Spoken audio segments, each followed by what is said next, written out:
라는 제목으로 같이 하나님의 말씀 나누도록 하겠습니다. 여러분 말씀 전하기에 앞서서 여러분에게 한 사람을 소개해 드리려고 해요. 사진에 보시면은 레나 마리아라는 분이 있습니다. 이분은 태어날 때부터 두 팔이 없으신 분이었어요. 그리고 다리가 짧았습니다. 그래서 혼자서 걷는데 걸음마를 떼는 데만 4년이 걸렸고요. 그리고 혼자 옷 갈아입는 데만 12년이 걸렸다고 합니다. 그런데 이분은 그러한 자기의 장애물에도 불구하고 끊임없이 노력해서 결국에는 발로 모든 것을 할 수 있게 되었어요.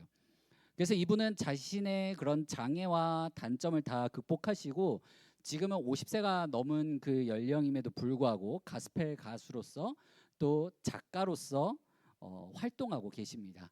그렇게 이제 가수와 작가로 활동하면서 부활의 기쁨에 대해서 전하고 계세요. 그래서 이 방송 매체들에서 이분이 부르는 찬양 소리를 들었을 때 천상의 목소리라고 칭찬하기도 했고요. 그리고 그녀가 자신의 인생을 담아 쓴 책인 발로 쓴 내 인생의 악보라는 책은 베스트셀러가 되었습니다. 근데 이분이 여기서 멈추지 않아요. 세계 장애인 수영 대회에 나가가지고요 금메달도 4개나 따신 분이십니다. 이렇게 다방면에서 많은 이 활약을 하신 분이 있는데 그분은 이 50 넘는 한평생을 살아오시면서 자기가 가지고 있는 이 장애에 대해 단 한 번도 불평불만하지 않았다고 합니다. 그래서 일본에 가가지고 한 방송에 출연했을 때 사회자가 이렇게 물었다고 해요. 레나, 당신은 왜 그렇게 밝을 수가 있습니까? 그러한 질문에 그녀는 이렇게 대답했다고 합니다. 하나님이 나와 함께 하시기 때문입니다. 하나님은 내 삶을 움직이고 계시고 내가 필요한 것을 채워주시고 또 내 곁에서 나를 위로하시고 새 힘을 주시니까요 라고 대답했다고 합니다. 그리고 나서 이어서 이렇게 덧붙입니다. 누군가 내게 주님이 살아계시고 부활하셨다는 증거를 대라고 말한다면 나는 나의 약한 육신과 날마다 찬송하는 내 입술을 당당하게 보여줄 것입니다 라고 전합니다. 우리는 예수님의 부활하심으로 말미암아 사망 권세와 죽음을 정복하고 완전한 승리를 누리는 그 삶을 살아가게 되었습니다. 예수님의 부활은 우리가 삶 가운데서 겪게 되는 수많은 어려움과 장애물로부터 승리할 수 있는 능력이 있고요. 우리에게 그러한 소망을 전해주고 있습니다. 그 소망을 예수님께서 제자들에게 나타나서 보이셨어요. 지난 3년 동안 본인들이 따랐던 정말 사랑에 마지 못했던 스승이 십자가에 못 박혀 죽는 그 장면을 보고 나서 뿔뿔이 흩어짐으로 말미암아 마음 가운데 큰 상심과 아픔을 겪고 있는 그 제자들에게 주님께서 나타나셨습니다. 우리 본문 36절 말씀 같이 한번 읽어보겠습니다.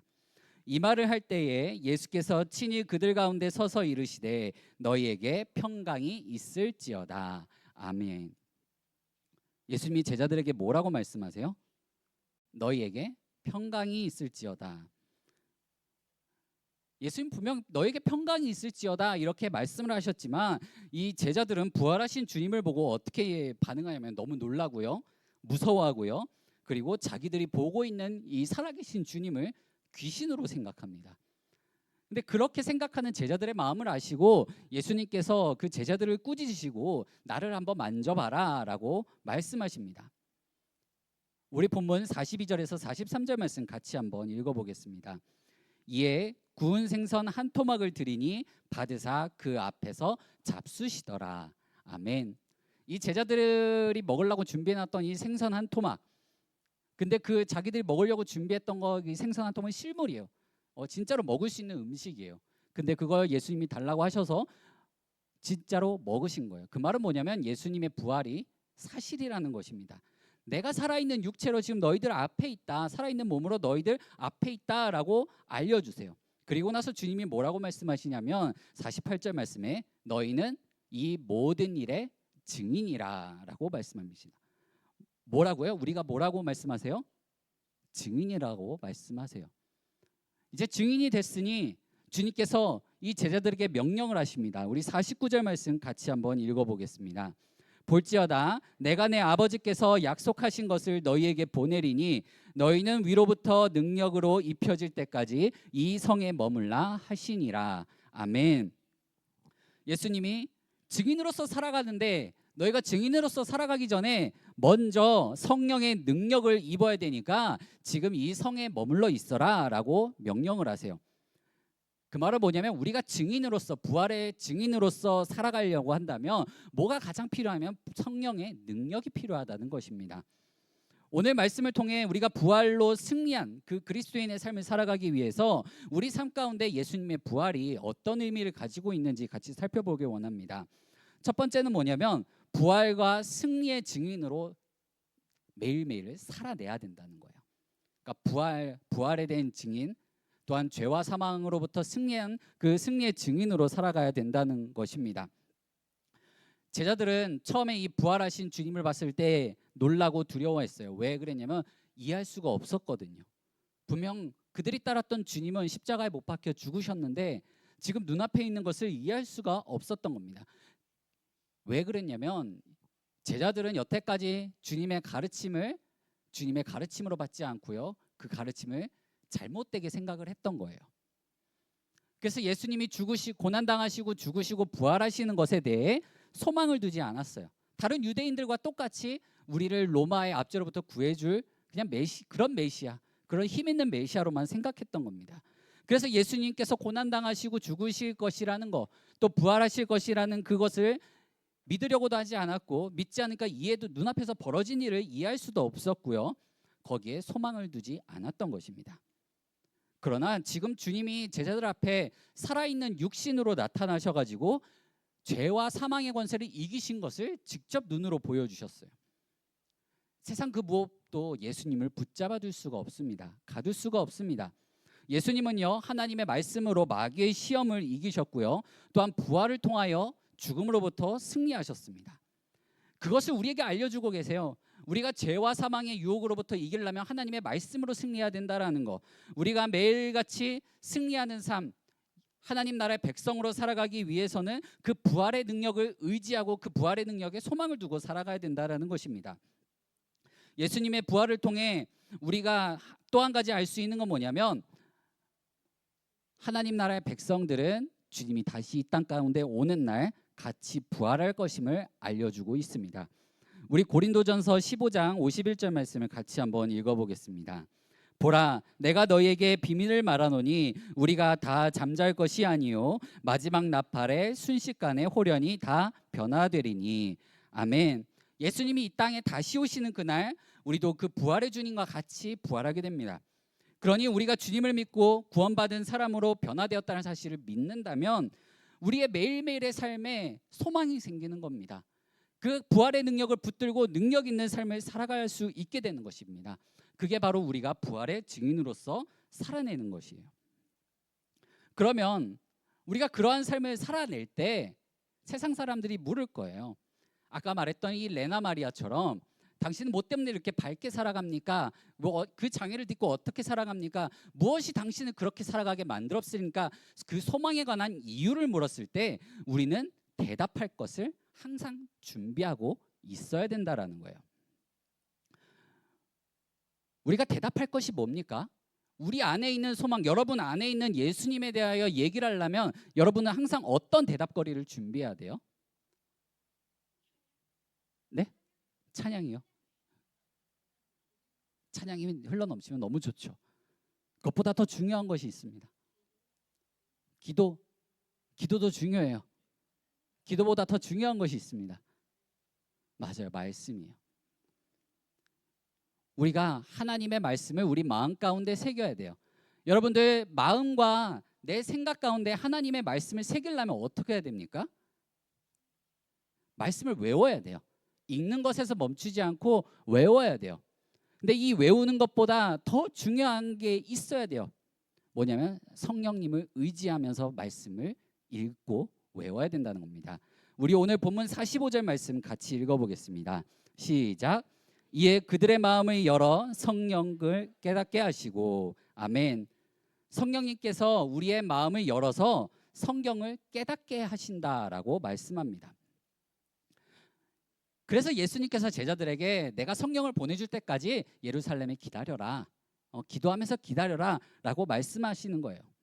우리도 말씀을 읽고 말씀을 외우기 전에 뭘 해야 되냐면 기도함으로 성령님께 구해야 돼요. 주님, 내가 이 말씀을 깨우쳐 알게 해주세요. 이 말씀이 나에게 소망이 되게 해주세요. 주님, 내가 머리가 나쁘고 암송하는 게 너무 힘든데 주님, 성령의 불로 내 뇌리에 새겨주세요라는 그런 기도를 해야 되는 거예요. 기도 오는 것 같았어요. 우리가 다른 사람들에게 복음을 전할 수 있는 비결은 내 힘으로 하는 게 아니에요. 성령님을 의지함으로 말미암아 주님의 말씀을 들고 가는 것입니다. 그래서 우리가 말씀을 듣거나 읽거나 암송하기 전에 항상 해야 되는 건 뭐냐면 성령님, 나에게 이 말씀을 깨우쳐 알게 해 주시옵소서. 기도하고 의지하는 거예요. 모든 족속에게 복음을 전할 수 있는 비결은 내 힘이 아니라는 것입니다. 성령님께 간구해야 돼요. 간구했다면 말씀을 알고 여러분의 마음과 기억 속에 새겨야 돼요. 우리 베드로전서 3장 15절 말씀을 같이 한번 읽어보겠습니다. 시작. 너희 마음에 그리스도를 주로 삼아 거룩하게 하고 너희 속에 있는 소망에 관한 이유를 묻는 자에게는 대답할 것을 항상 준비하되 온유와 두려움으로 하고. 아멘. 뭐 할 것을 항상 준비하라고요? 대답할 걸. 뭐에 대한 대답할 거요? 소망에 관한. 내가 구원받은 하나님의 백성이라는 사실에 대해 다른 사람들에게 말해줄 수 있는 그 소망에 관한 이유를 대답할 것을 항상 준비하라는 것입니다. 그럼 대답할 것을 준비하려면 어떻게 해야 돼요? 여러분들 말씀을 읽고 말씀을 여러분 머리와 가슴에 새겨야 되는 거예요. 제자들이 부활의 예수님을 직접 경험한 것처럼 여러분들이 하나님의 말씀 안에서 하나님을 만나기 바랍니다. 이 말씀은요, 살아계신 하나님의 말씀이에요. 이 성경 안에 있는 이 말씀은 살아있고 능력이 있는 말씀임을 믿으시길 바랍니다. 더 나아가 이 말씀은 우리를 죽음과 또한 세상의 죄악과 유혹으로부터 승리할 수 있는 힘을 주시고 있습니다. 그 능력이 있음을 믿으며 여러분들이 매일매일의 삶 속에 부활의 증인으로 살아내길 바랍니다. 말씀을 마무리 짓겠습니다.